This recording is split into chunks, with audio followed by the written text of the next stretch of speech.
As women, we often refer to the glass ceiling, don't we? It implies this invisible barrier to succession that the boys don't have. In this video, I'm going to see if the glass ceiling still exists today, and if it does, why does it? And then, if it does, how we can find a way to smash through it. If we're meeting for the first time, I'm Churchill, and I'm on a mission to help women grow from self-doubt to self-confidence so they can take their career to the next level. This is my mission because my career through real estate has been amazing, but in my early 40s, I found that my self-confidence was at an all-time low. I suddenly noticed all these bright young graduates coming through, and the higher up the organisation I went, there were fewer and fewer women. I started to doubt if I could even promote any further. In other words, had I hit that glass ceiling? I needed to do something about those feelings for me, and through lots of research, I realised what was going on was actually imposter syndrome, and I wasn't alone.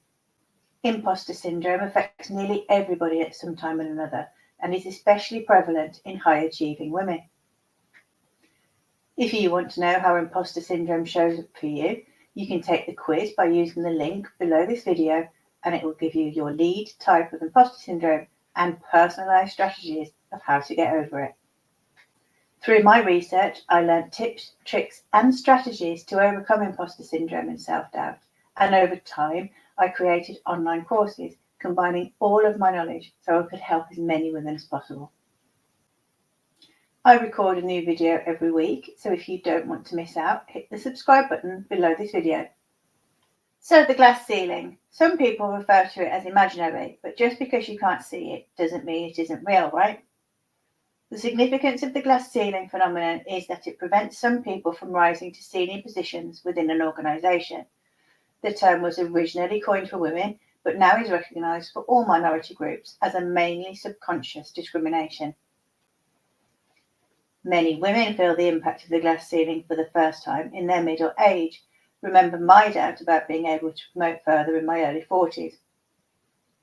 The higher up you go in almost any organisation, there are fewer women in leadership roles, with several knock-on effects.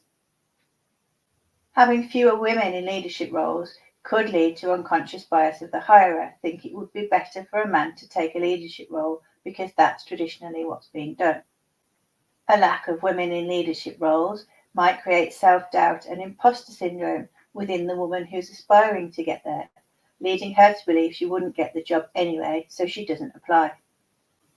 There is naturally a lack of female mentors and sponsors by women and for women. With fewer women at the top, there is a lack of mentors and sponsors by women and for women in those leadership roles. Leadership roles traditionally held by men may not allow the flexibility that many women still need as primary carers for children and or parents in the most part because there has never been a need for them.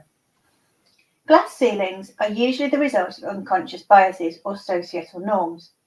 These days, it's usually unintentional, but it is a result of underlying beliefs about gender, age, sexuality, social class, religion, and so on. Many women find themselves stuck in mid-level roles, and this hits later because there is more parity between genders in lower levels of an organisation. These women feel undervalued and stagnated despite years of experience plus all the qualifications. It's well documented that many women work in positions below their competency, which is also known as the Paula principle. As was my experience, this is when self-doubt and imposter syndrome started to kick in for me.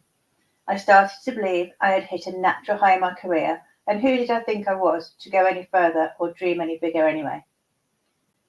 That led me to reading job descriptions for promotions and deciding I didn't know enough or couldn't do the job anyway, so I stopped applying for the roles, which I'm sure you can see is a vicious cycle. Now I was creating a glass ceiling for myself, and I wasn't alone. This is when I started to do my research so that I could get myself out of this rut and into the roles I knew deep down I was capable of. I started studying the women who were in the roles I aspired for, and here's what I found. Successful women believe in themselves. I needed to kick the self-doubt if I was going to get any further. They put their hand up. They put their hand up for opportunities. In other words, I needed to apply for the roles. They knew how to silence the little voice in their head. You know, the one who tells you aren't good enough and that you shouldn't try anyway, and to stay in your comfort zone where it's nice and safe. They are okay with the concept of being outside their comfort zone. I know that's a very scary concept, but it's the only way to grow. And they know that they are the drivers of change. Sheryl Sandberg, for example, used her position of seniority at Facebook to create pregnancy parking, something she never realised was needed until she herself was pregnant.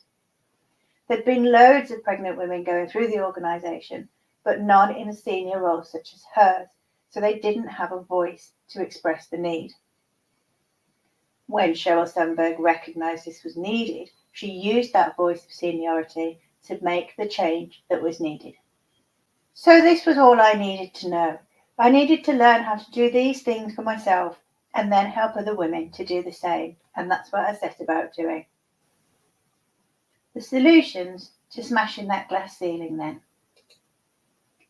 Create a more diverse and inclusive workforce from the top down and the bottom up. Most large organisations have gender balance groups and similar for all minority groups. You need to get involved. Create mentorship and sponsorship programs by women and for women. This is such a powerful way to find a way to believe in yourself. We are so often our own worst critic, but being able to speak objectively about yourself with another person is a great way to acknowledge your achievements and pave a way forward with progression. A glass ceiling is no reflection of your value. You have to know that and lose any self-doubt about it in order to smash through it. I'm not saying imposter syndrome won't kick in. Of course it will, because you are outside of your comfort zone, but you can learn to manage it. Most organisations, especially big ones, are trying to address the gender imbalance.